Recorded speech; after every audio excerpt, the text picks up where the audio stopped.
Hasil audit yang dilakukan Badan Pemeriksa Keuangan, BPK, acap kali berbanding terbalik dengan temuan di lapangan. Meskipun hasil pemeriksaan keuangan wajar tanpa pengecualian, WTP, beberapa pejabat negara maupun di daerah masih ada yang terjerat kasus korupsi.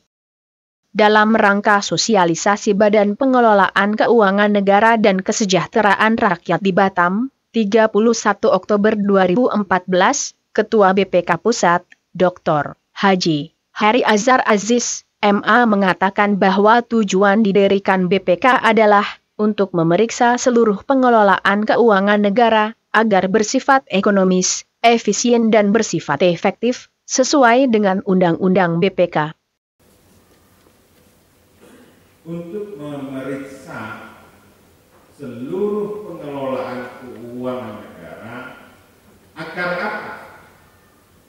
Kalau di dalam Undang-Undang BPK itu agar dia bersifat ekonomis, bersifat efisien, dan bersifat efektif. Agar seluruh pengelolaan keuangan negara itu mematuhi peraturan perundang-undangan yang berlaku. Peraturan perundang-undangan itu dibuat oleh siapa? Oleh pemerintah dan DPR. Kalau di tingkat daerah, oleh gubernur, oleh wali kota, oleh bupati bersama DPRD. Mungkin saja salah dalam membuat peraturan. Mulai dari perencanaan sampai kepada implementasi. Tahun anggaran kita 1 Januari sampai 30 kepada BPK. BPK kemudian diberikan waktu 2 bulan untuk yang janggal di dalam pemeriksaan BPK, maka dalam waktu 2 bulan itu tugas BPK. Hadir dalam acara ini Wali Kota Batam, Ahmad Dahlan dan Ketua BP Batam Mustafa Wijaya serta para undangan dan pejabat-pejabat di BP Batam dan Pemko Batam. Menjawab pertanyaan wartawan, Heri menjelaskan bahwa Kota Tanjung Pinang, Kabupaten Lingga dan Anambas dianggap masih wajar, tapi masih dalam pengecualian dalam pengelolaan aset. Heri mencontohkan, apabila ada proyek senilai 100 miliar rupiah dan diperiksa oleh BPK dan dipastikan bangunan harganya hanya 80 miliar rupiah, maka yang 20 miliar rupiah harus kembali ke kas daerah atau kas negara. Kalau tidak dikembalikan, itu yang akan kita pertegas dengan melaporkan ke aparat negara. Berikut penjelasan Heri Azhar Aziz kepada wartawan, berikut ini.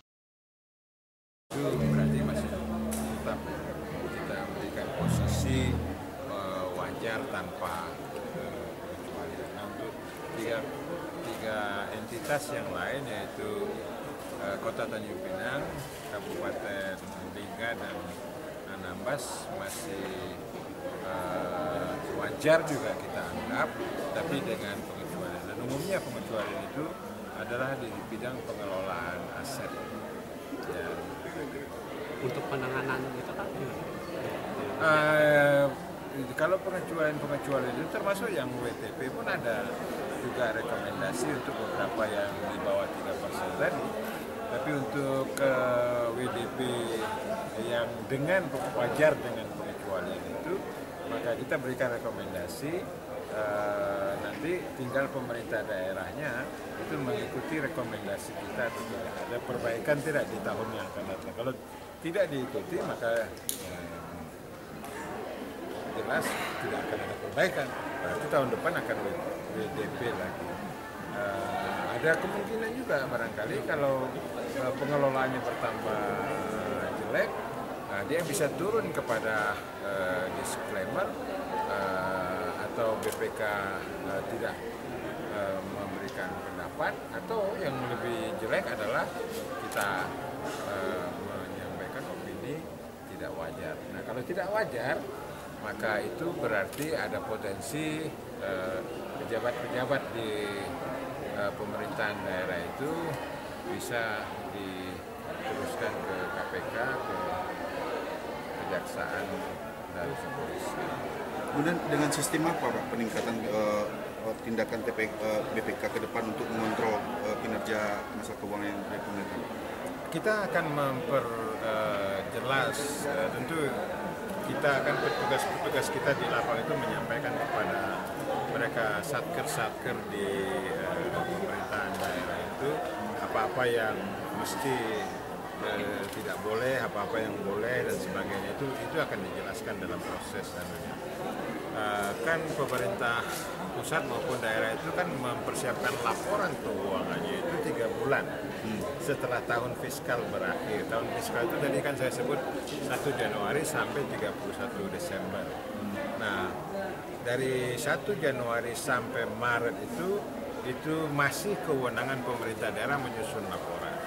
Nanti April baru 2 bulan April Mei itu menjadi kewenangan BPK untuk memeriksa laporan keuangan yang dibuat oleh pemerintah pusat maupun daerah itu. Nah, katakanlah kalau misalnya dalam 2 bulan itu tidak ada temuan, berarti kita berikan WTP.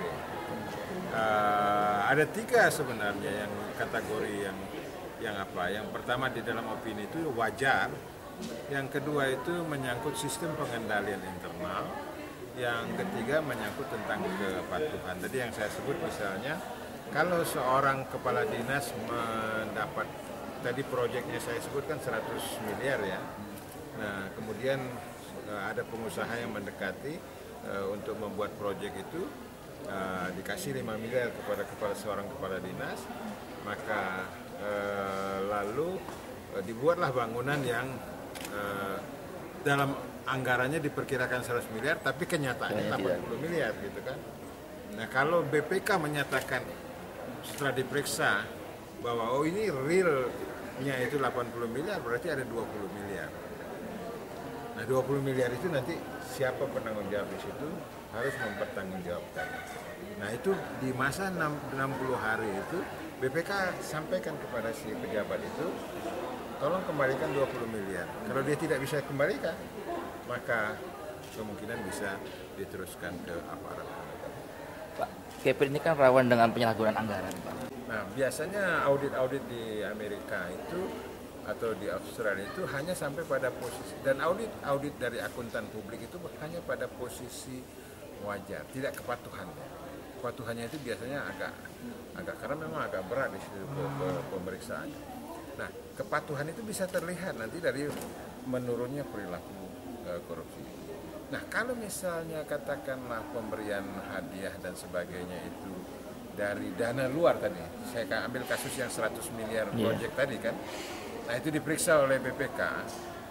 BPK memastikan diri ini cuma bangunan harganya 80 miliar, tapi di anggaran 100 miliar berarti harus kembali ke kas daerah atau kas negara 20 miliar. Nah, kalau tidak dikembalikan itu, nah itu yang akan kita pertegas.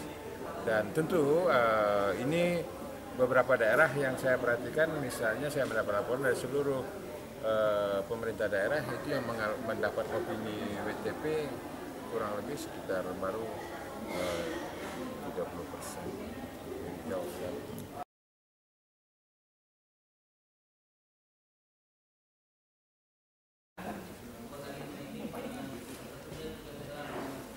Bawahi pemeriksaan suku wilayah Jawa.